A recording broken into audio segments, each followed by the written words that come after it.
Welcome to ESVN, the Emma Sports Vigilant Network show. My name is Emma Vigilant, and you know what to do, folks. Subscribe, youtube.com/ESVN show. Put on push notifications so you know when the show goes live.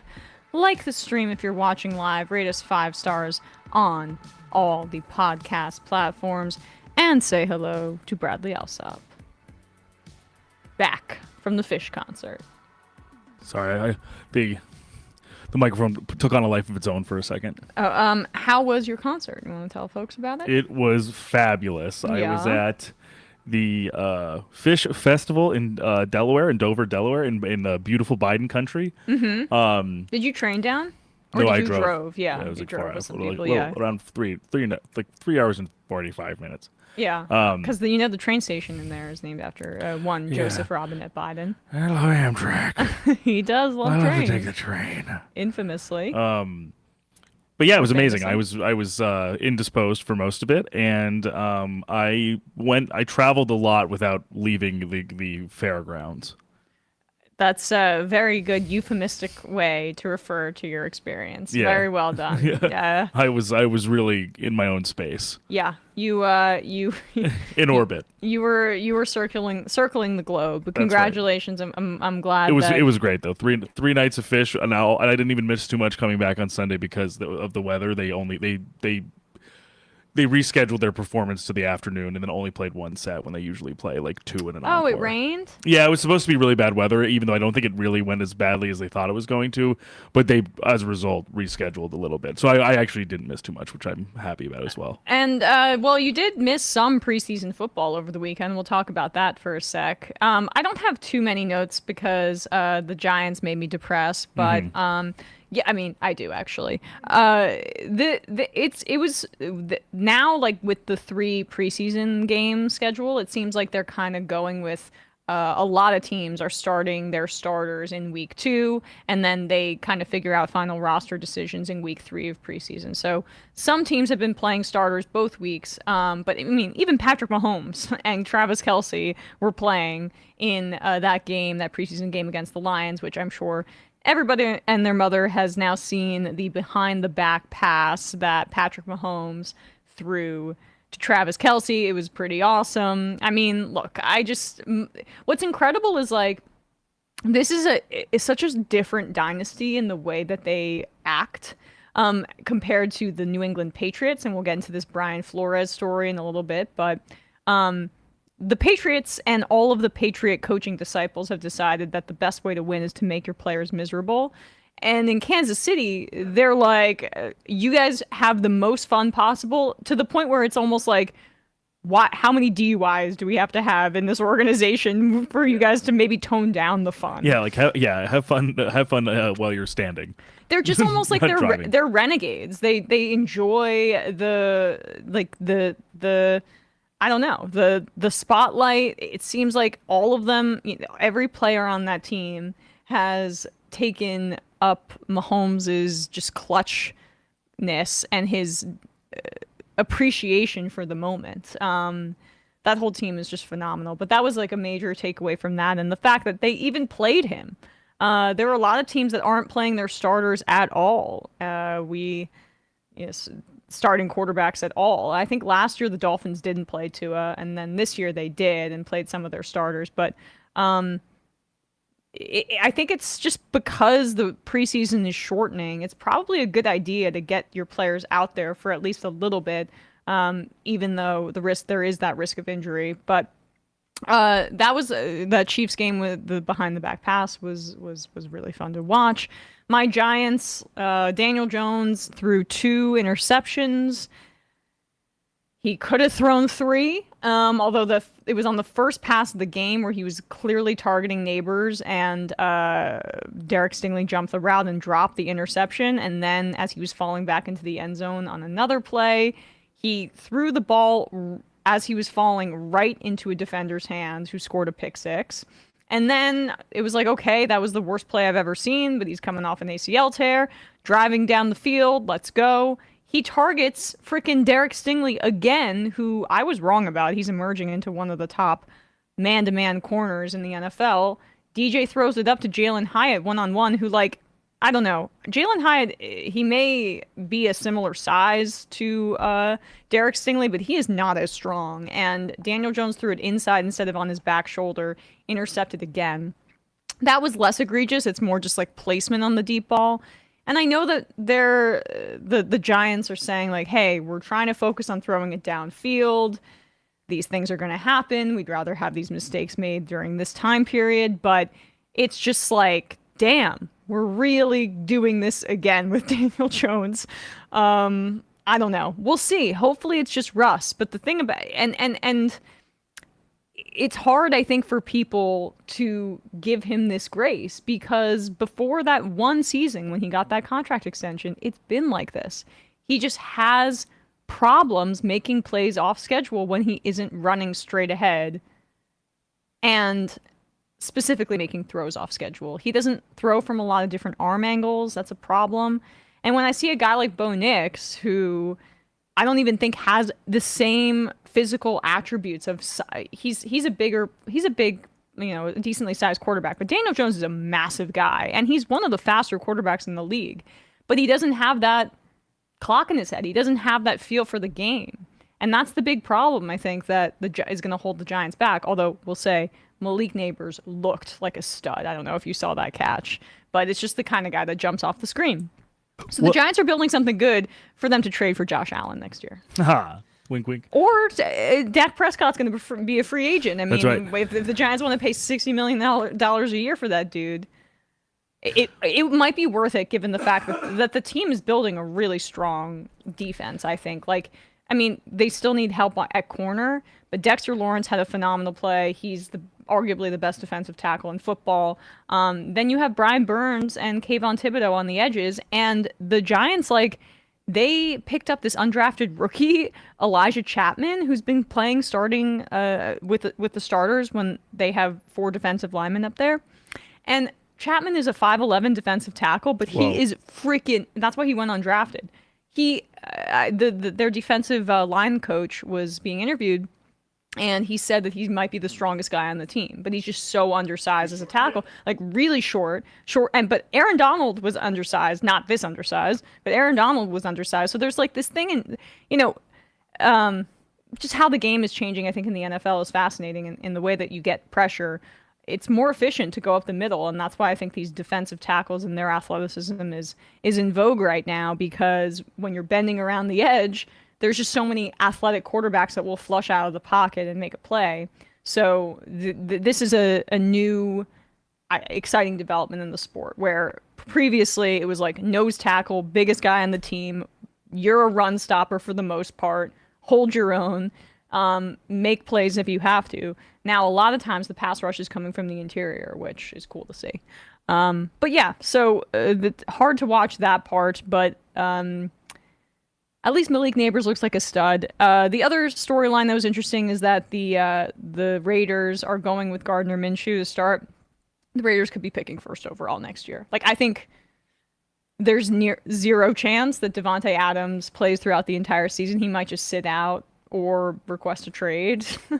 But Gardner Minshew also did not look good in preseason. Aiden O'Connell threw a pick 6.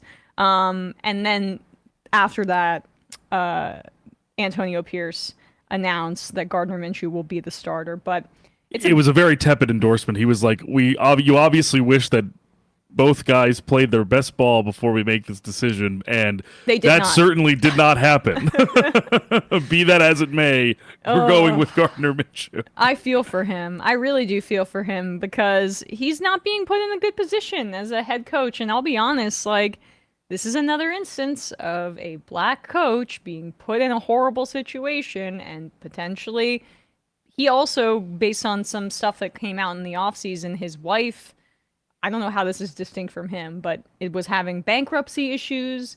There could have been this could be a situation where he needed the cash really badly, and he was, the Raiders lowballed him, and his contract may be not that great, and they may be able to walk away kind of quickly from Antonio Pierce if things go badly this year.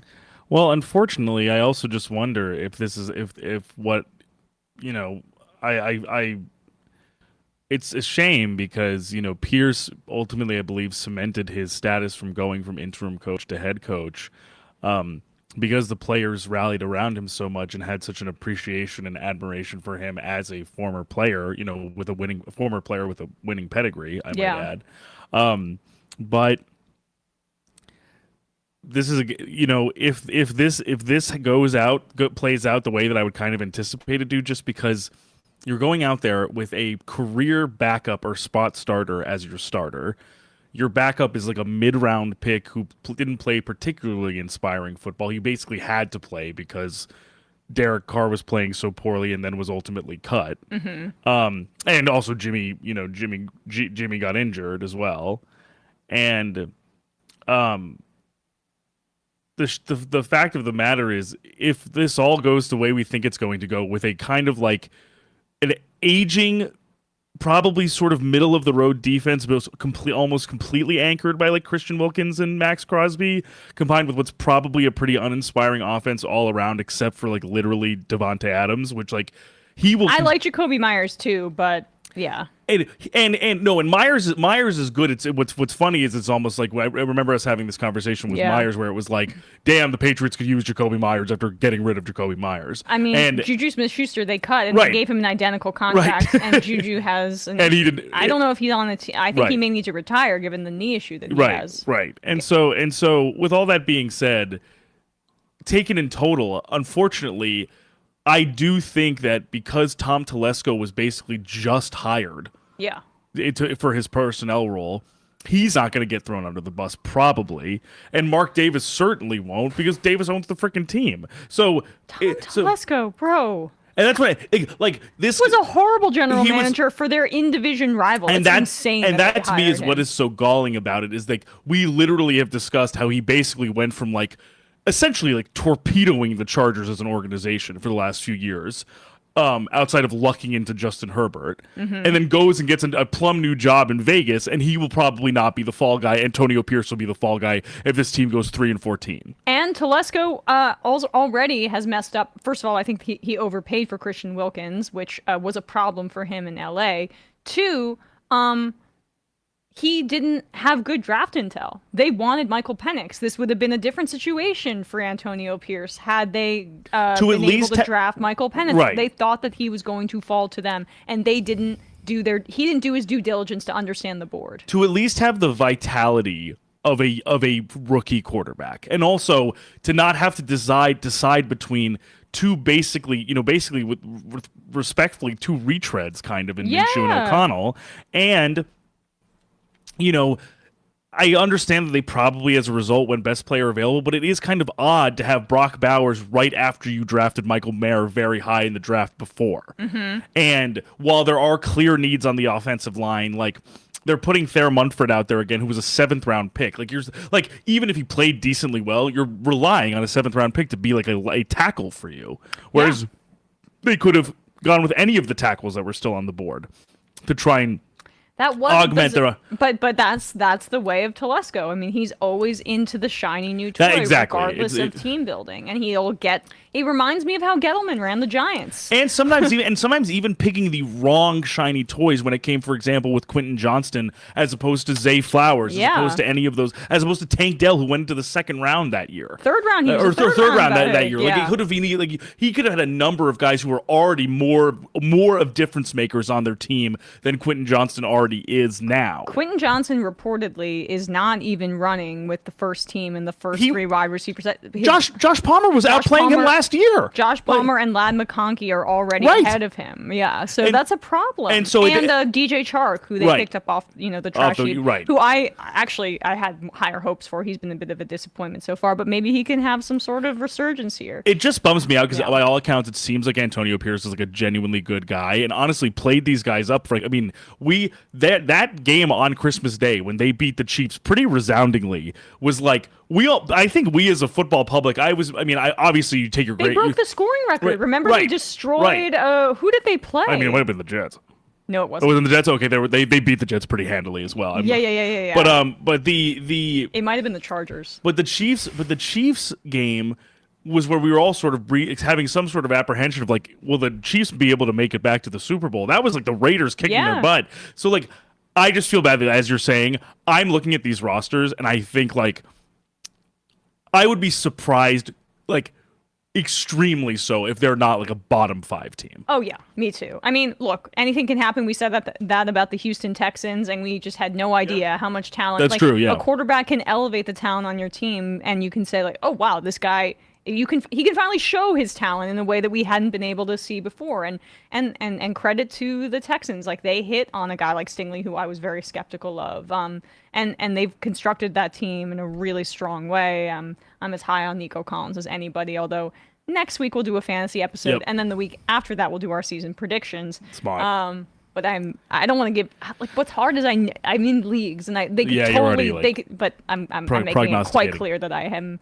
Nico Collins is my guy going into this year fantasy-wise. I'll just give that heads up to some people. Yeah. But it's so interesting, too, when I think about Minshew and O'Connell, is like Minshew, I think the reason he was okay in relief for Anthony Richardson for the Colts is because Shane Steichen made the offense for him so simple, and he could carry that out. Shane Steichen's like a top 5 offensive play caller in the NFL right now. And that's the thing in terms of like, okay, I would be fine with that, knowing like, oh, like, this is kind of the reality, but you have Steichen, who will most likely basically elevate anyone who's behind center. I'm not fully confident that the offensive infrastructure is there for the Raiders right now to replicate that for Minshew. And also, if they were to replicate it, it was probably replicating Minshew's best season as a pro, which was what happened with the Colts, where they narrowly missed the playoffs. Yeah. So like, if that's the ceiling, that's not a great ceiling even to begin with. No.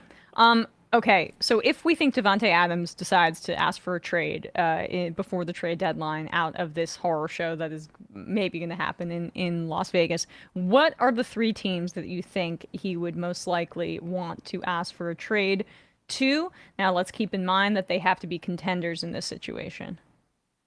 Because this is a hard question. I mean, you think about the Chiefs off the top of your head as the perennial contenders, but they're not going to trade him in the division. So where does Davante Adams go?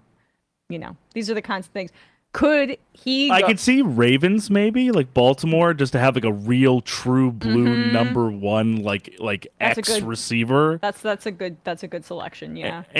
Or another one I'm maybe thinking about. I'm trying. I mean, apparently the 49ers were close to a trade swapping Amari Cooper and Brandon Ayuk because they couldn't find. Although I just think they're going to find a contract with Ayuk. Like the Raiders did this. Agreed. I mean, the 49ers did this with freaking Debo, where it's like, oh, he's going to be traded any second. I was thinking the same thing, that there was a lot. Yeah, there was a lot of scuttlebutt that didn't actually lead to anything with the Debo machinations. This has gone on for longer, but it doesn't seem like any trade package is either A, appealing enough to the Niners, or B, the destination doesn't seem to be appealing enough to Ayuk, because it seems like the Patriots one, yeah. It seems like the Patriots, the Steelers, and the Browns all kind of had something sort of in place, and that wasn't like enough to get him over there. So I agree with you. I kind of think they're just going to reconfigure and give him something that will actually ultimately work. It's almost just like, was it worth the headache for this to continue to, if Buffalo doesn't fall apart, Davante Adams to Buffalo, Baltimore. That's a good one. Bills is a good one. And any NFC contenders that we're thinking of here? I thought about Seattle a little bit, but only because they're not going to be good enough, I think. But that's that's the thing, and also like you have DK still in Lockett. I guess he could be almost like the intermediate and in Jackson between Smith the two, and JSN too. Yeah, maybe it's too rich, honestly, for the Seahawks. Rams, maybe. Right, but they'll probably just want to ride with Puka and Cooper, unless Cooper Kupp is just like that would be my only thing. If Kupp is like almost injured, like not playable, maybe. Yeah, I mean, LA totally like could be a destination. Yeah, Devontae went to Fresno State. Like he's a Cali guy. Yeah. Hey, what about the Chargers? Tom Telesco. I know. Can you imagine? Yeah, get him with Harbaugh. I mean, they have maybe one of the worst receiving rooms in the NFL, but the problem is just like Harbaugh doesn't value receivers in the same way. That, and also I just don't know what resources they'd have to even like fetch Devontae potentially. I know. And people keep saying like, oh, watch it. The Chargers are going to be good this year. Harbaugh knows how to coach these guys up and get them involved. The other one is, of course, the Jets if they're good, but right? Well, that's really, again, like the reason why I always try to pump the brakes on these things, which is what I did with the last season, is just because literally all that stuff primarily is just like breadcrumb leaving because like he's friends with Rodgers. Yeah. Like if that was enough, he'd go to the Jets, certainly. But seemingly, listen, the Denver Broncos almost destroyed their franchise in one fell swoop because they assumed Aaron Rodgers would follow his friend and fart joke buddy Nathaniel Hackett to Denver, and he just did not do that. He did not. Now, let's speaking of the Broncos, let's sing Bo Nix's praises here. So this is 2 weeks in a row with Bo Nix looking like he's in his third year in the NFL. I'm struck by that when I watch as a Giants fan, Malik Neighbors. Like, and you hear the reports, it's just, he looks like a 3-year veteran out there, ready for a mega deal. Like, it's just, that's it. I mean, he's going to be a stud. I feel like that's, as long as he stays healthy. Bo Nix, look, we'll talk about Caleb Williams too, and Jesus Christ. No one has those physical, he doesn't have elite physical gifts in the way that it's like one thing stands out, like the way Lamar can juke a guy out, or the way that Patrick Mahomes can be creative, or how Josh Allen can barrel through a guy when he's running through it, or how Joe Burrow can have the most precise pass that you've ever seen, where it's like, how do you have that kind of touch and vision on the field? But Bo Nix is like, he looks like Drew Brees. He looks a little like a bigger Drew Brees, where he's running the offense super well. He has athleticism where he can roll out to his left or to his right and make any kind of throw. He had, I think, a rushing touchdown in that game as well.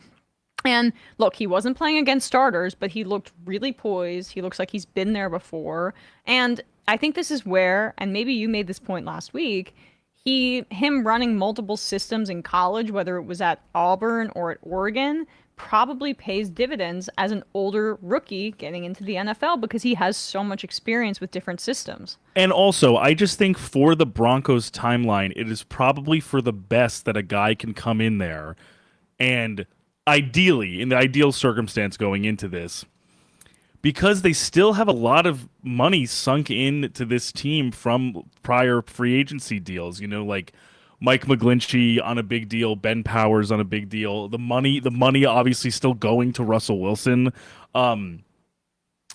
I think if this is the case where their first round rookie quarterback, who was if I'm not mistaken, the latest drafted in the first round of this past first round. He was because it was assumed Penix would go after him to the Raiders, which didn't end up happening, obviously. So with that being said, he probably has a little bit of a less costly deal as a result. And even if it's just him going out there and serving up competent to maybe even like competent to a little over competent quarterback play, it will unclog and disentangle an offense that could barely function because Russell Wilson just was not able to do more than what Russell Wilson was comfortable doing, which is like jump passes over the middle of a scrum, bailing out of the pocket and chucking up deep balls with varying degrees of accuracy. Like Nix, I think, is capable already, just because, as you said, he's been through so many systems, but not just the systems. He's just played a lot of football. Yeah, like he's played a lot. He has seen a lot. Like he's yes, he is going in there as a obviously a first rounder, but a first rounder with a lot of experience. And I just think the Broncos, with, as I was saying, with their kind of their balance sheet and also sort of what they want to be doing with Sean Payton, especially after how calamitous the last 2 years with the Nathaniel Hackett and Russell Wilson experience. Not only will competent quarterback play be a breath of fresh air, but if he overperforms, they will feel as if they've really made the right choice by taking the large loss monetarily to start over with the somewhat of a nucleus of a team already there to have Nix kind of slot in and just provide more competent play. Yeah, I mean, I think he reminds me the fact he's a professional quarterback. He has that thing where like coaches are gonna love a guy like Bo Nix. First of all, his dad's a coach, so you could just see probably has all those brains, that wiring in his brain the right way for a guy like Sean Payton, or he would be perfect for Kyle Shanahan. I mean, that quarterback for the 49ers, Brock Purdy has not had a good preseason or practice reportedly, so that's something to monitor as well. But like in the fact that he's immensely coachable. He can read defenses. He's already making pre-snap adjustments as a rookie. And I think Drew Brees is a good comparison with his athleticism, but early Derek Carr is like that too. I think Nix may have a stronger arm though than Derek Carr. So that's the kind of player that you're getting with him. Like sneaky athleticism, can roll out outside the pocket, smart enough to do those kinds of nuances for a coaching staff. It's why, Carr could have worked fine with Gruden, and why Drew Brees worked so well with Sean Payton. This is West Coast offense stuff. And I also just think that, I know there's not a. You always have to take everything with preseason, obviously, with some grain of salt, because obviously it's not really. I don't think it's ever fully been shown to be like super predictive. But I will say,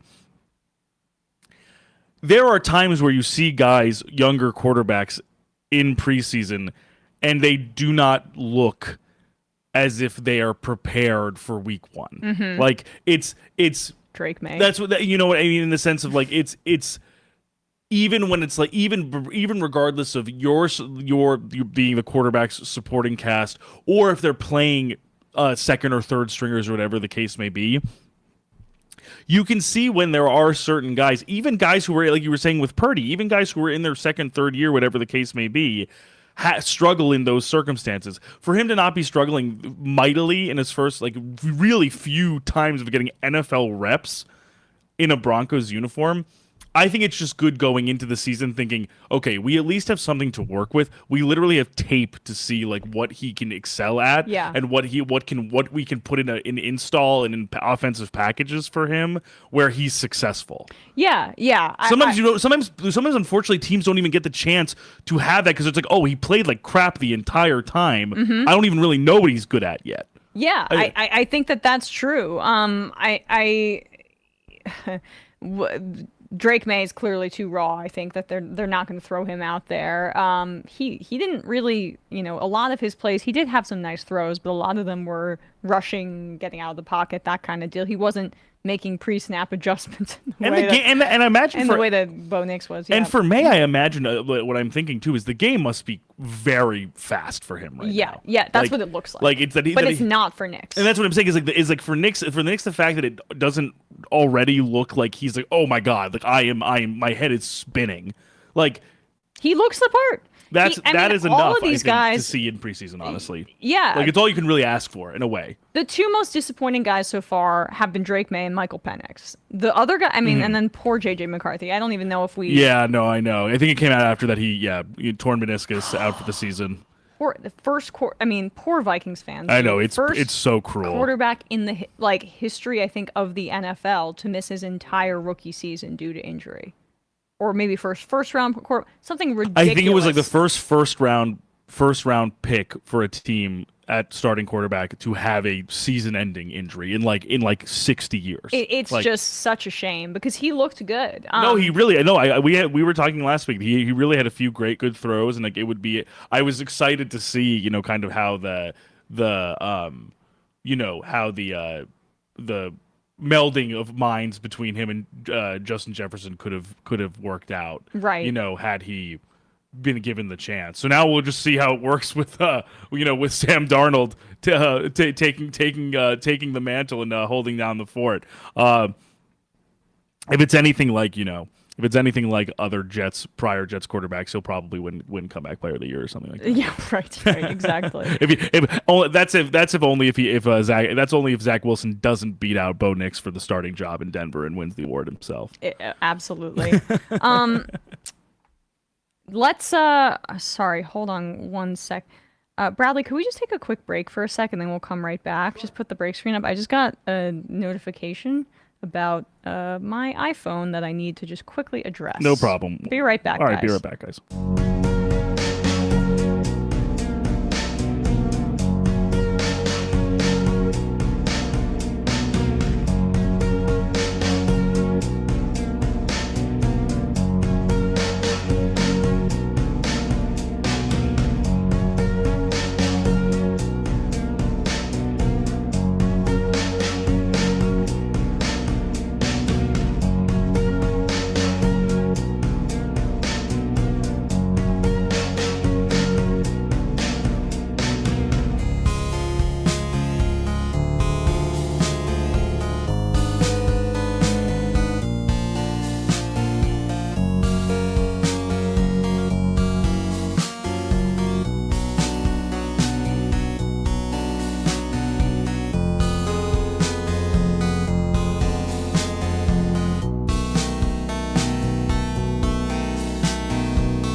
are back. I think everything's fine. I just thought someone was.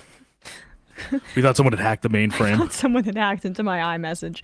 Hopefully, we're fine. Anyway, we are back. Okay, so Bo Nix looking good. The other one, of course, is Caleb Williams. I mean, just Jesus Christ, that throw.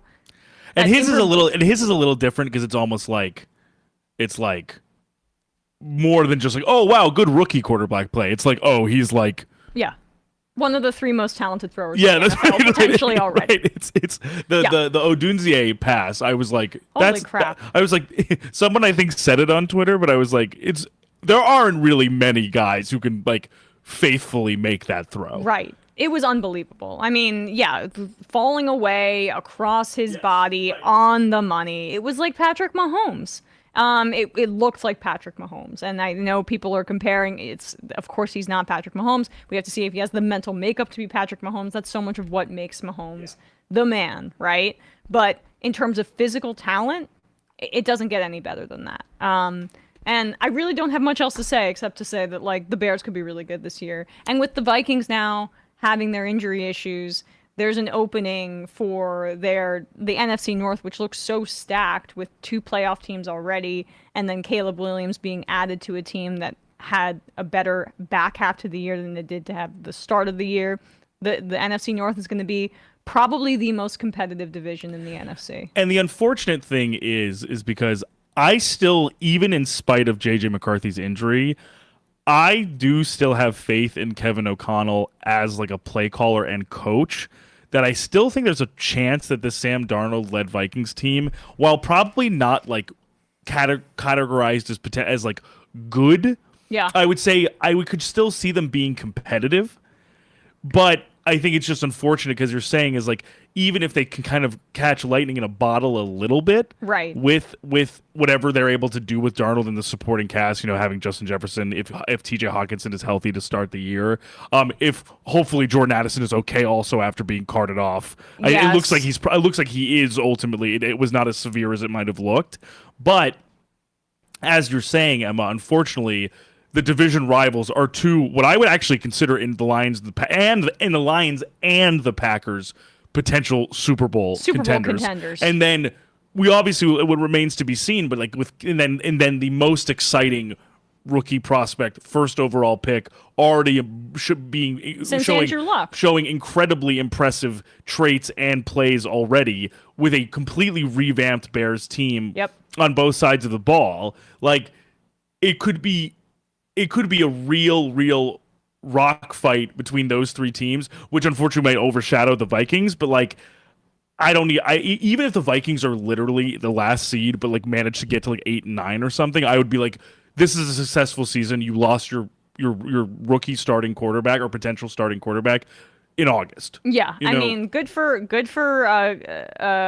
Darnold. He gets an opportunity in the most quarterback-friendly offense. That's the thing in too. the NFL. Exactly. To maybe have something to jumpstart his career, and he could get a payday at some team next year. Because, like maybe the Jets go back to the Jets. Let's bring him back after Aaron Rodgers' last year. What's crazy with Darnold is what I've always thought with him is like, if he could make a throw like he makes basically once every 24 throws, right? Which is like a right on the nails, like heat-seeking missile, like that you would think would like break a receiver's hand. If he could just do that all the time, I think he would genuinely be like a really good quarterback. He can do that. He has like really strong instincts and throwing ability in intermediate for intermediate to short throws. He's not the best deep ball thrower, but again, they play in a dome. Exactly. These are the kinds of throws where you have like Justin Jefferson slanting over the middle. He could hit those guys if O'Connell is able to coach him into it. Like essentially almost like spamming in breakers for like Addison, Hawkinson, and then maybe if like JJ like if JJ sheds a man corner and gets open, throw it up to JJ, he'll basically catch anything. Yeah. Which is kind of what I was going to say with Neighbors too. What I'm excited to see with some of these teams is like even though there are some, glaring still kind of like issues with the rosters on some of these teams, like, and I say that for the Raiders with Devontae, with the Giants with Neighbors, sort of just establishing that a number one threat, even if the rest of the parts are not as good, that person can still kind of give you like 20 to 30% more success than if you didn't have them. Yeah. And the other quarterback that looked good was Jaden Daniels. I mean, I wouldn't say I was as impressed with him as I was with Caleb and with Bo Nix, but Jaden Daniels looks good. I mean, he's a specimen, right? Just athletics alone, like he's totally. just so fast and can throw the ball a very long way. It'll be interesting to see. I mean, he had that great play to De'Ami Brown, who has kind of had a bit of a lackluster start to his career, but like, who wouldn't in that situation? Which is odd because did you see Sam Howell had a pretty good outing with the Seahawks? With the Seahawks, yeah, but the Commanders, I don't know how they're gonna do this year. No, I feel similarly. It's similarly it's kind of how I feel with Vegas too. With the Commanders is like, I don't know what the sum of the parts will look like when it's actually going on. Like, do they have enough to protect Daniels? Because Daniels also a little bit needs protection. No, their line needs improvement, and their defense needs improvement. And in the defense, like they've gotten a few guys from Dallas that worked well with Quinn being like Dorrance Armstrong, like and they still have Jonathan Allen, still have Deron Payne. Like the line, it's just more like the sum total of the offense now that it's Dan Quinn kind of leading the charge, both as a head coach and kind of calling. I imagine he's going to either be calling plays or being kind of the architect of the defense, and then seeing like what Cliff Kingsbury can do. This offense. This is like the most horrible coaching staff assembled in the NFL. That's my other concern is like it's almost not even like who's playing. It's like, can Cliff Kingsbury maximize who he has on offense? And like we've seen him be able to do it for like 6 weeks at a time. Yeah. And then it stops being effective. Right. I mean, look, Cliff Kingsbury as leading your offense and Dan Quinn leading your defense. Like the vibes will be good. Everyone will be vibing hard. Like everyone's going to be like chilling out. Will they be, because like Quinn's fun, Cliff is fun. Will they be good at football? I don't know. I think that they will not be coached well. I mean, it's Joe Which is the defensive coordinator, but it's going to be obviously Dan Quinn's defense. Yeah, I don't like his scheme. I don't like his coaching style. I don't like. He's just not very variable relative to some of the guys. Like relative to like what we're seeing with like the Mike McDonald kind of. No. He runs the Seattle scheme, which everyone has an understanding of and has for the past 10 years. And Cliff Kingsbury runs a college-style offense that everyone figures out later in the season. And, Emma, me and you, I feel like I've said this with Quinn, too, is like there was also a real reliability on personnel with the Cowboys defense. Like there was a reliability on Micah Parsons, like always getting home, basically. Yeah. There was a reliability on Trayvon Diggs or Deron Bland to jump routes and get picks. Like it was a high variance defense because it was like, for it to work, it's not just being sound and cutting off lanes, or it's literally sack the quarterback or fumble get a fumble from Micah Parsons or get a pick six from Deron Bland or Trayvon Diggs. To replicate. Absolutely. And they had the best defensive player in the NFL. Exactly, right. And he did not make the leap to Washington with Dan Quinn. He stayed put. Funky of Funyan says Russell Wilson or Justin Fields for the Steelers this year. I think it's going to be Russ. I think Justin Fields has had some.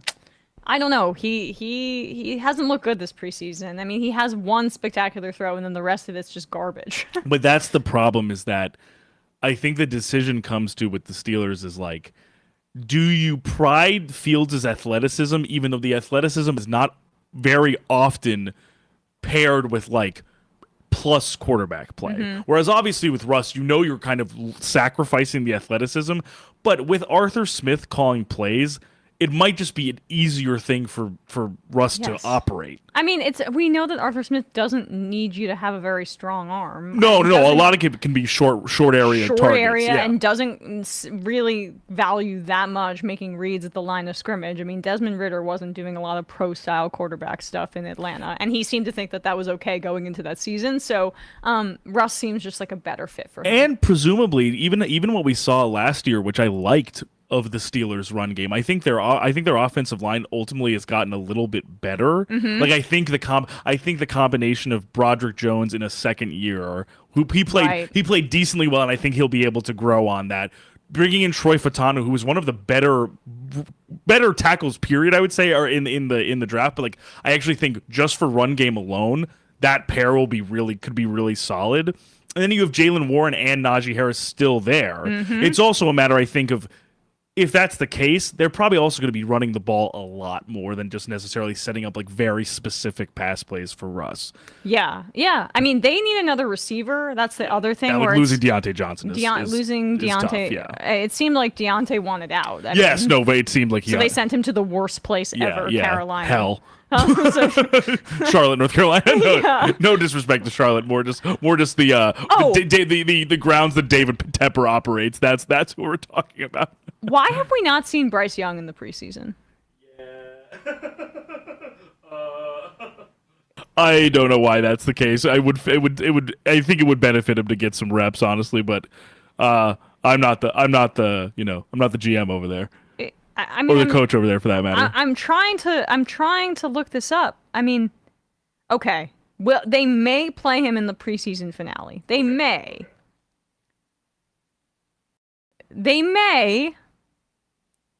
If they don't, that's astounding to me. Yeah, that's odd. I think he needs live reps. I mean, they paid those guards, like those free agent guards. They tried to beef up. They took what's his name? Xavier Legette. Which is funny because he was I don't know if you watched NFL Receiver, but Debo. Yeah, he was with Debo. Yeah, because they're both South Carolina guys. Yeah. Well, so here, but my problem. At least he has to be close to home. I mean, the Panthers facility is right on the South Carolina border. My problem with the Panthers so far is with the offseason stuff is they did a lot, but it's like they paid a ton for Robert Hunt and Austin Jack is that his name, Austin Jackson? No, the Seahawks guy. I forgot his name. I think you're right. Yeah. And they paid a pretty penny for those two guys, and they're the two guards, and is it Austin Corbett? Well, Austin Corbett is on the Panthers. I'm just trying to remember. Is it Dion something? I'm trying to remember the other guard's name. I forgot his name. But they Damian Lewis. Damian Lewis. That's it. They're it's a lot to pay for two guys who, for the most part, were relatively, despite their size, mostly pretty one-dimensional and kind of either just like very transparently like run blocking guards or kind of like limited pass setting guards. And I understand in the sense of like you want Bryce Young to be protected from enormous nose tackles or defensive tackles like breaking through to destroy him, but I just don't know if Hunt and Lewis will be like, will kind of make good on the investment that the Panthers put into them, which is a lot of money. Yeah, I mean, Robert Hunt, they signed him 5-year, $100 million, $63 million guarantee. This is what happens. It's a big contract for when you Robert have Hunt. a hedge fund guy as the owner of your team. This is like what a coked out Wall Street bro would do for his family. We need guards to make a team. And the thinking is sound. Like I understand being like, okay, we need to beef up protection for Bryce because obviously he struggles when he's not protected. But it's like, with who you have to make that happen, I don't think it's that inspiring yet. Some cost fallacy too. For me, I would have never taken Bryce Young, but if I did take Bryce Young, I probably would start to reevaluate that decision as opposed to doubling down. And my other issue, and I said this at the draft, is it's not even that I don't like Xavier Legette. I think he's a good player. He's extremely athletic, but. What I said to my friend when we were watching the draft together was like, okay, SEC receiver, a little bit older, didn't have elite or really impressive production until his last year of school before declaring for the draft. Kind of an X body type, but operates more like a slot. Mm-hmm. Do you know who basically embodies that exact description? No. Jonathan Mingo, who they drafted literally 2 seasons ago. Yeah, that's true. So that's the other thing where I'm confused is like, why did we just draft the same exact guy 2 seasons in a row? Right. It doesn't make any sense. And so that's my one thing is like, if you have both of them, you're going to use them for the same thing, maybe? Like, I just don't like, and you have Deontay Johnson. Like, I just also don't fully understand how they're going to put this all together. I guess I either. trust Dave Canales more than because like Frank Reich, unfortunately, is kind of like almost he's sort of ruined his reputation a little bit. I think he's gone to two different places and made the offense worse, but specifically like the offensive line worse. The Colts' offensive line under Reich was one of the worst in the league. Basically, the entire personnel group came back, and they were like a top 10 unit under Shane Steichen. Yeah, it's a little odd. The Panthers, too. I was actually excited. I was like, okay, Taylor Moton, Bradley Bozeman, Austin Corbett, Ike Ekwonu in another year. Like, I was like, this offensive line could be good. And they were horrible. Like, they were maybe, if not the worst in the league, they were like second worst. They were like 30th or 31st. Yeah, I mean, look, he won that Super Bowl, right? Mm-hmm. Yeah. And I think that's part of what carried him there. But I guess you have to wonder at a certain level how much that Philadelphia Eagles Super Bowl win was less Frank Reich and more Doug Peterson. So it could be that. Right? Yeah, no, it's so see, I'm with you. I think it's. I'm just more curious, like, will there be a post-Frank Reich bump for the Panthers, or is this just not going to happen for them? True. Yeah. All right, well, those are our preseason notes. Again, next week we'll talk fantasy. Week after that, we will talk about preseason predictions. One more NFL story here as we gear up for the season. So, Tua Tagovailoa went on the Dan Le Batard show. They recently had Hassan Piker on. So Dan and that show that crowd has had, good politics. I think they have good politics. That's been their reputation, and that's been my experience in listening to them. That's just an aside, really, to say that I've always appreciated too that they're a lot more pro player than a lot of sports shows, and so they had Tua on to talk about his experience under Brian Flores and comparing it to Mike McDaniel, and he had some really strong words for Flores. Can you explain to us the difference in practical terms between having a coach who did believe in you the way that he did and the difference between that and what was happening with Flores? Yeah. Well, to put it in simplest terms, if you woke up every morning and I told you you suck at what you did, that you don't belong doing what you do, that you shouldn't be here, that this guy should be here, that you haven't earned this right, and then you have somebody else come in and tell you, dude, you are the best fit for this. Like, you are accurate, you are the best whatever, you are this, you are that. Like, how would it make you feel listening to one or the other? You see what I'm saying? And then you hear it, regardless of what it is, the good or the bad, and you hear it more and more, you start to actually believe that. I don't care who you are. You could be the president of the United States. You have a terrible person that's telling you things that you don't want to hear, or that you probably shouldn't be hearing. You're going to start to believe that about yourself.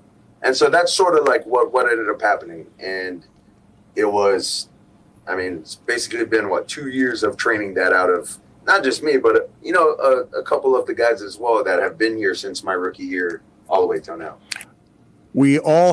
So that tracks, given the fact that Brian Flores comes from the Bill Belichick School of Coaching. I have some mixed feelings about this, though. First of all, I think Brian Flores is not a terrible person. I think he's an honorable man that has a tough coaching style. Brian Flores stuck his neck out and decided to lead the charge about the discriminatory treatment that black coaches have received in the NFL. And he paid the price for it. He told the truth about what was allegedly said to him by the owner of the Miami Dolphins. And I credit the Minnesota Vikings for putting Flores on their staff. Although first it was Mike Tomlin, the man, putting him on the staff as like a defensive consultant. And then he got hired as D coordinator for the Vikings. And by the way, that defense improved markedly from the previous year. I might add, with like poor personnel.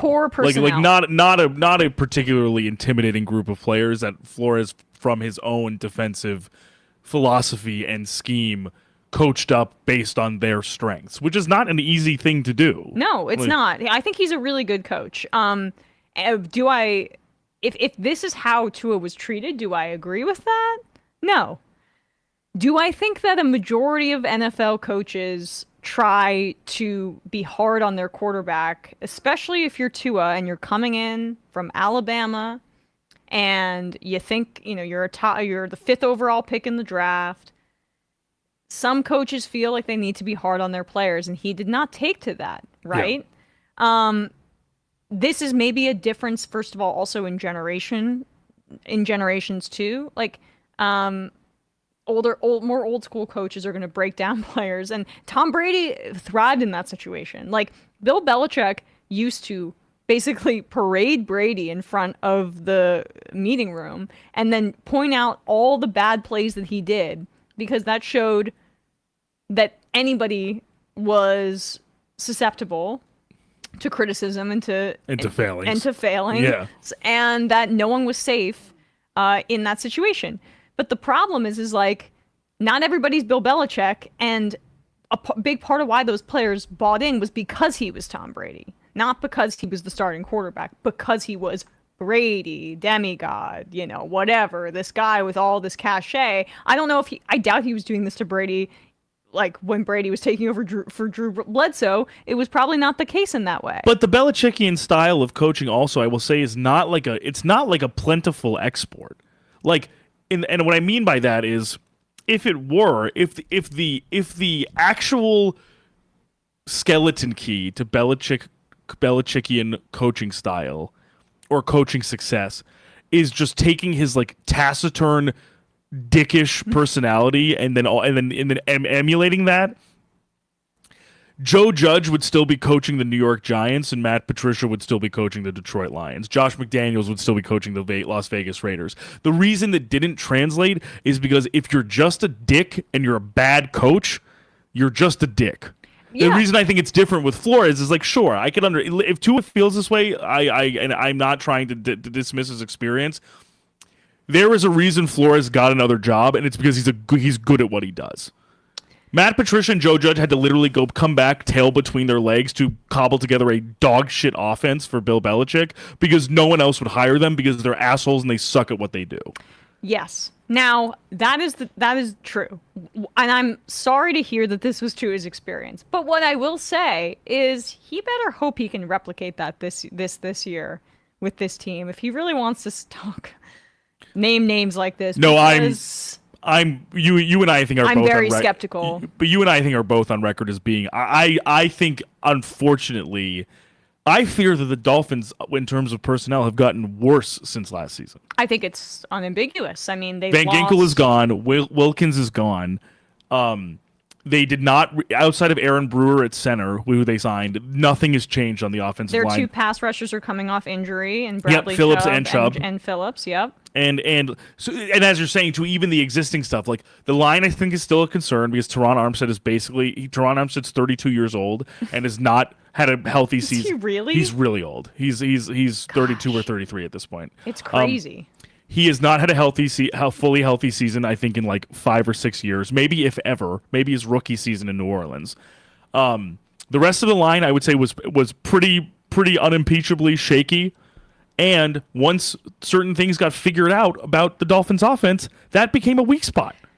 Yeah, and so that's the thing is like it was a really bad fit. This is what I would like to say about the situation is the problem that Tua has is that he seems to be a bit of a more sensitive guy, which I think there are a lot of football coaches that wouldn't like that in their starting quarterback, Flores included, right? This is a pretty conservative, hyper-masculine league, but I mean, I'd even say this in the NBA. Like, Kevin Durant's a guy that's sensitive, and he's won one ring as a part of the Golden State Warriors. I think he won 2. Or 1, 2. I'm pretty sure they won. I think KD won 2, right? It was. Sorry, I mean, that's not what I meant. I misspoke. God, whatever. We're 2 shows in. He won only with the Warriors. Yes, correct. With one team. Yep, exactly. That's what I meant to say. Yes. He did. Yeah, not with OKC, not with Phoenix yet, yes, not with Brooklyn. With the super team, right? And so, what I mean. Wait, am I losing my mind? Maybe I wasn't misspeaking. No, 2 championships. Jesus Yeah, Christ. I think it was the Two, post both. 73-9 the post 73-9 championship, and then one more against LeBron. Yeah. I mean, sorry, but like the freaking Warriors dynasty blends a little bit together in my mind in terms of which ones it was. 100%. But yes, so you were right. There is like a mental toughness aspect that a lot of times coaches try to draw out of their players. And my thing with the Dolphins is not just that they lost a lot of talent. They're not a mentally tough team. And I think that like Mike McDaniel is a really nice guy. It seems like a cool guy, somebody who probably the number 1 coach I'd want to hang out with if I had to pick. Although Brian Daboll seems pretty cool, but He seems like the least like outwardly psychotic. but that's a problem a little bit. Yeah, like he like Right. because Daboll, I agree with you, but Daboll gives me like I said this to my wife. Like Daboll gives me like Melissa McCarthy and Bridesmaids energy. Yeah, no, he's super Like intense. like manic, but would also manic, really smart, but would also be like I'm like I need you to wrestle me right now. So my point is just that I think that this probably makes Tua feel more comfortable in his workplace, which I'm happy about. Do I think that this is a recipe for success outside of last year for winning championships? No. I think the team needs more toughness, and I think they missed that after Flores left. I also just think there needs to be. I also just think once the novelty, because it's so clear how the ingenuity with which Mike McDaniel, orchestrates an offense. Yeah. But at the same time, as you continue to do that, I think if I'm not mistaken, it was probably week 7 or 8, or maybe a week before that or after. It was around. It was not the very beginning of the season. It was close to the halfway point where the Dolphins dropped 70 points on the Broncos defense. And I think at one point you would not be, I don't think you'd be like wrong in assuming, this is an unstoppable offense. But the problem with that is, yes, they dropped 70 points on the Broncos, but that's available tape now. Now you're like, what did they do to do that? Yeah. And if that doesn't change as much, or if somebody crucial gets injured, because you need that personnel to carry this vision out. You need the speed that Tyreek Hill and Jalen Waddle provide for you. You need sort of Tua as kind of like the conduit to those guys, because your backup quarterback, it's a massive drop in quality of play. It becomes an issue if those surprises stop being novel. Yeah. So long story short, I just think Tua, I think that a coach like McDaniel is who he needs to feel confident, but that doesn't really, for me, speak to his ability to be a championship player in that way. Like, I mean, I'm surprised by that too, because like Bill Belichick and Nick Saban are freaking like this. Like they are buddies and they have very similar styles. So I'm surprised that Flores was such a difficult, adjustment for him, but happy that he's doing better. I just think I don't know if I would be like, if I were a Dolphins fan, I would be thrilled with this as an answer, just because I think, Tua has, he faltered a lot towards the end of the year, and specifically in that playoff game, because he's not really like tough physically. He didn't seem to keep up with his conditioning towards the end of the year. And Flores was probably pissed because that old school philosophy of, I want a big quarterback with a big arm. It just didn't gel. And he doesn't have a big arm, and he never will. And also, I just think it is not a good place to be, even for me as an impartial observer, like not a Dolphins fan. But I did go into that game where knowing what the weather conditions were going to be like in Arrowhead, I don't think I in any way thought that they were going to win that game. Nope. I had no inclination that Tua was going to be able to marshal that team to victory in Arrowhead, where it was 12 degrees out. I shouldn't, as an observer, go into a game almost guaranteeing that team in the playoffs is going to lose. Yep. But I did. Yep. Exactly. That's my exact sentiments there. All right, some quick WNBA stuff, and then we will get the hell out of here. The WNBA the playoffs are nearing. There's like a dozen and change games left for these teams to secure their playoff spots. The Indiana Fever are rejuvenated after Caitlyn Clark was well rested by not being a participant in the Olympic Games, much to the chagrin of like Dave Portnoy. Not that I care, but she's putting on an incredible rookie performance. She just scored her 10th double-double of the season against the Phoenix Mercury, and in that game, she broke the rookie assist record. But this was a fascinating development at the end of the game because I saw the technical that she got, where, you know, how at the bottom of the basket, at the base of the basket, there's like a cushioning thing. She hit it in frustration and then received a technical foul. And I just think, like, I saw, of course, the ref is a man. I don't know. This her explanation here was interesting to me. I got a technical for basically being mad at myself because I missed the three and then I went and hit the backboard, and he told me it was disrespectful to the game of basketball. So I don't know. It reminded me of the technical that I got in college where I said, damn it, where it's like a personal frustration. Had nothing to do with my team, had nothing to do with their reffing, had nothing to do with other team. It was just because I'm a competitor and I felt like I should have been making more shots. So, but I think he fired me up to continue to play a lot harder. I thought we got a lot better after he did that. So I want to thank him for that. So she then did break the record, and that was pretty funny and tongue-in-cheek. I like that. Yeah, it's just... I can't imagine if a male player did that and said, damn it, or hit the backboard because she was frustrated with herself in a game that she ended up winning, by the way, and then breaking the rookie assist record and having a double-double. This is what I talk about when, like, we're talking about Tua's lack of mental toughness. Just listen to Caitlyn Clark and how she talks about competition and compare that to how Tua reacted. But whatever. I mean, this is just my feelings about what I would want if I were coaching a professional athlete. Like, that mentality is amazing because she took that and then they won the game, and the Fever are rejuvenated in the playoff race where they're kind of towards the bottom because they picked first overall. And if anything, by all the writing and reporting on Caitlyn Clark, the issue always almost swings the other way. It's almost that, like, she is too cerebral. Too intense and too competitive, and like. But I love that. Right, like in practice, we'll start like getting on her teammates, like while they're like scrimmaging. I've been hearing those reports about Malik Neighbors for the Giants, and that's like, yes, I want a dog. As the face of this team, I think it's an important kind of sometimes I think an important precedent to set, especially for a kind of misbegotten franchise like the Fever right now. Right. That have been struggling literally. Obviously, we've talked about having the first overall pick twice in a row. Like, I think it's good to have that mentality that, like, to be super competitive, but also for the most part keeping it on the court. Like, she is not like not to give her like so much credit that it might be overkill or anything like that. But I think to her credit, like a lot of the stuff that happens on the court, she doesn't bring it out. Like she's not speaking unkindly or speaking or not talking shit about Kennedy Carter or Angel Reese or people who've been like, yeah, typical Sky behavior, beating up on Caitlyn Clark. Yes. She's not the one participating in that discourse like that. And I just want to correct myself. That was against the Mercury where she had that.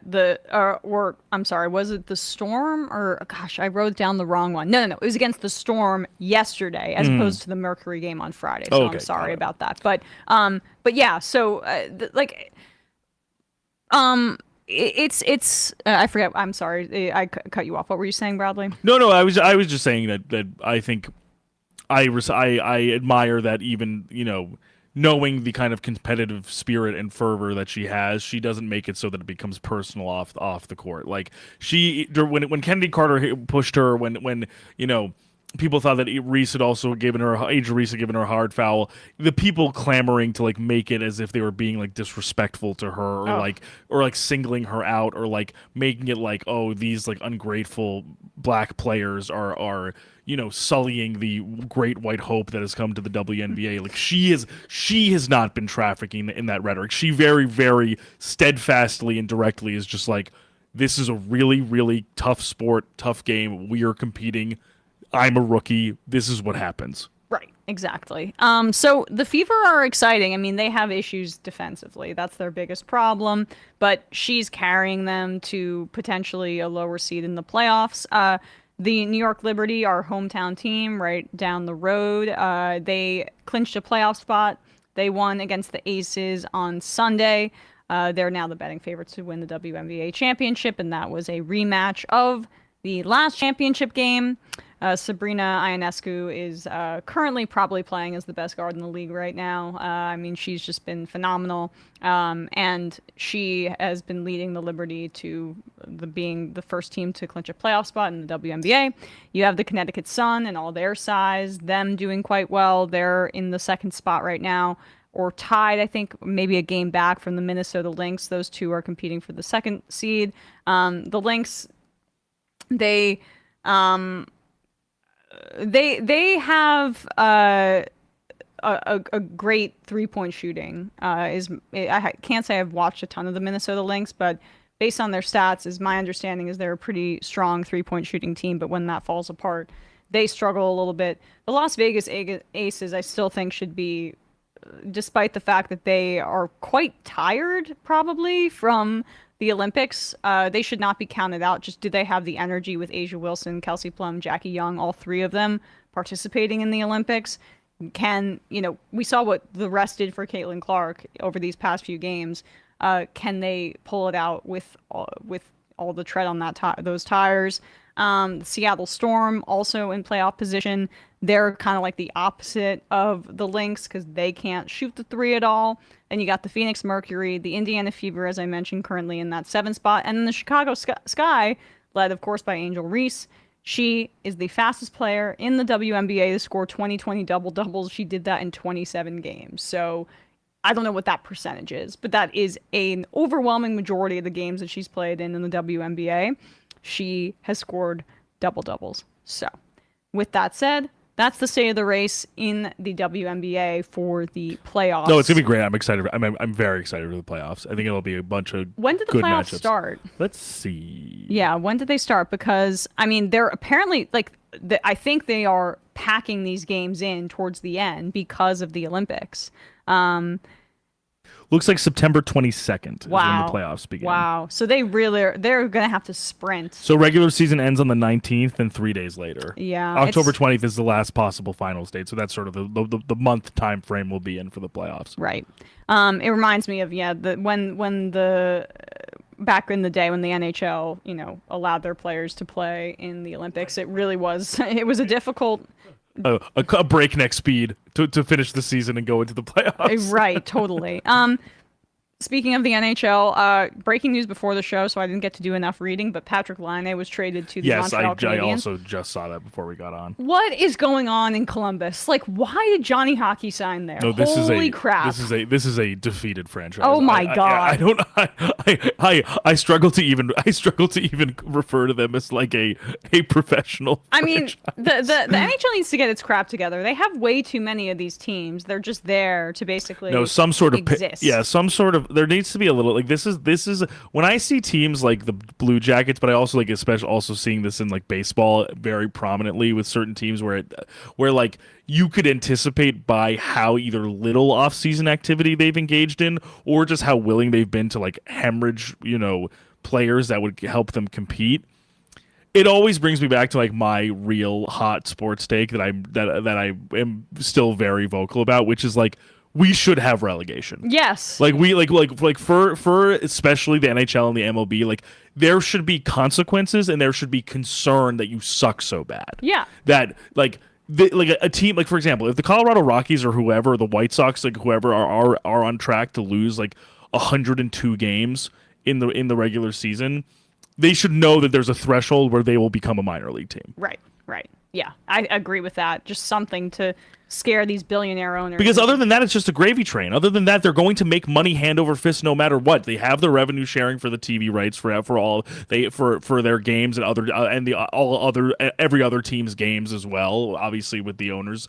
With the other owners, people will go even no matter how much the White Sox suck or the Rockies suck or whoever. People will buy tickets, buy concessions, buy shirts, buy jerseys, buy whatever, And also, they'll continue to make money from revenue from non-baseball or non-hockey events when there are concerts there or conferences or other competitions or something like that. They're always going to make money. So the money is never going to be the deterrent. Like them being punished and having their status affected must be the deterrent. Yes, exactly. But we'll see. At least frickin' Arizona is finally out of that situation with ownership. Now they're still not naming the Utah Hockey Club or whatever, and saying, oh, we'll definitely return to Arizona at one point. Give it a rest. They're not doing that. Come up with a branding. Find a permanent home in Utah. Let's get this show on the road. Start developing a fan base there. Like, you saw how the Seattle Kraken rolled this out. Yeah. This does not need to be that difficult. I mean, the Vegas Golden Knights rolled this out. Why didn't they just call themselves the Las Vegas Knights? It's so much easier. A lot of verbiage to say golden. We see they're wearing gold. Correct. We could infer that they were the Golden Knights. But why? I wish they just did also sounds cornier. The Utah Yeti. I wish they were the Utah Yeti. They should be the Utah Yeti. I can't believe we would have had a sick mascot. The jerseys would have been sick with a huge snow monster. Maybe next year. Yeah, maybe I'll design it. Yeah, maybe you should write to Alex Santa. Marijuela or whoever it is that their owner. Yep. All right, guys. With that, we are going to wrap up here. Dave from Jamaica says Bradley is right. Relegation should be a thing for all sports. Yep.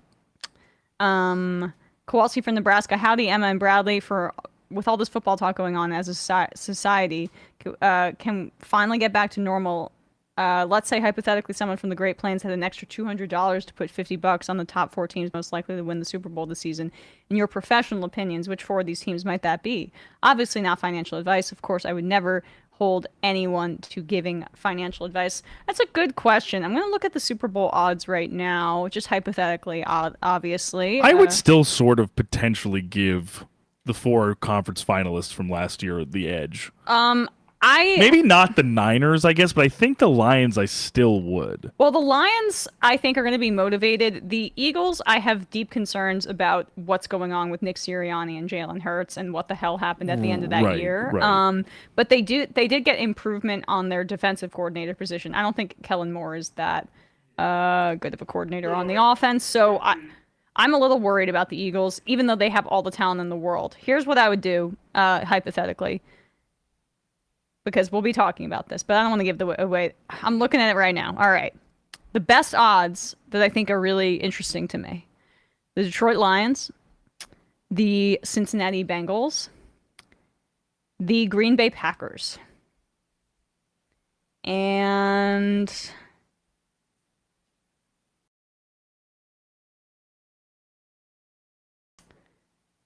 the San Francisco 49ers. I mean, look, they have identical odds to the Chiefs that I'm looking at right now. So the Chiefs are always a good bet. The Ravens got worse this offseason, but in terms of teams that I think the odds look good from a value perspective, the Lions, the Bengals, and the Packers stick out to me because that's all plus over 1,000 money. As I'm looking on FanDuel right now, it's plus 1,200 Detroit, plus 1,500 for Cincinnati. I am very high on the Bengals this year. Plus 1,800 for the Green Bay Packers.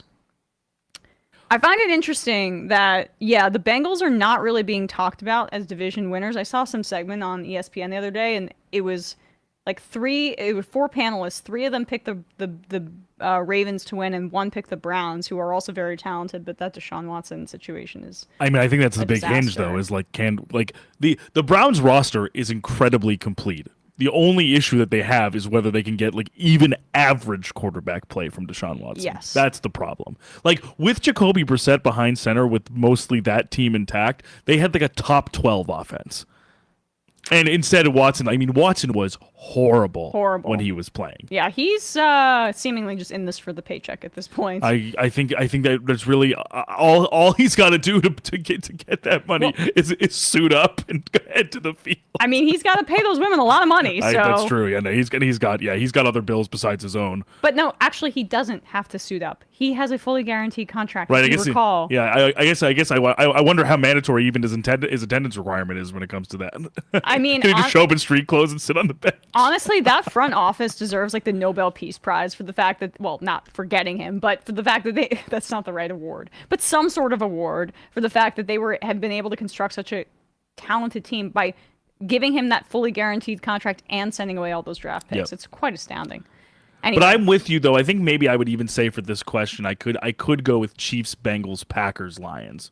Chiefs, Bengals, Packers, Lions. That's your go-to for the 4 teams that you think. Because I guess I could see, just because the Niners, like Trent Williams is up. Trent Williams, I think, will be 36 this year. Mm-hmm. So he's a huge part of both their passing offense and running offense, both in terms of like pulling on rushing attacks, but also just standing up on the left side. Yep. Like I also don't. I think Brock Purdy could regress.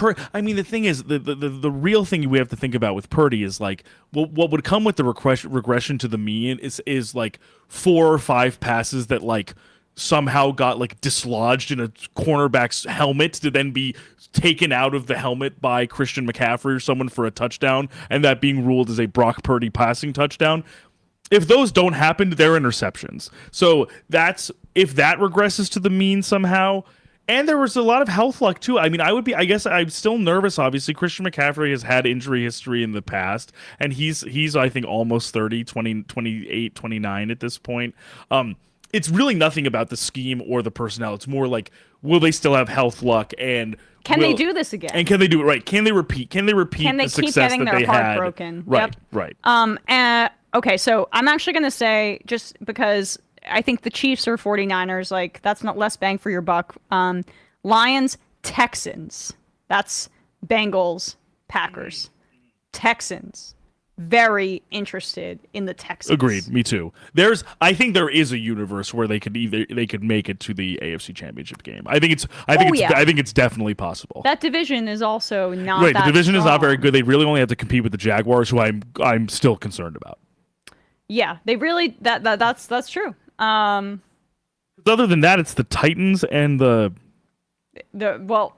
it the Titans and the Colts and the Colts are very much. The Colts are interesting. But that's also contingent on Anthony Richardson's play and health too, I think. The Colts are interesting, but it's more like we got to see what actually happens with them. Yeah. Whereas the Texans, I'm sort of like, this team is kind of like built to they're ready. Compete. They traded for Stephon Diggs and they didn't extend him. Signed Danielle Hunter, Danico Autry on the other side of things. Like Derek Stingley's emerging as a top corner Stingley's in the NFL. In-house in the secondary now. Like, and CJ Stroud is the fucking man. Like the man. CJ Stroud is the man. It would legitimately shock me if he has like an actual sophomore slump, because I just think both in terms of his play, but also his disposition, I just don't see him getting rattled. Yeah. We'll talk more about this in the coming weeks, but appreciate you all. Thanks so much. We will see you next Monday. We'll do we will do fantasy football next Monday for people who need some help with their drafts. Like me. We'll be chatting about that. See you later. Bye-bye.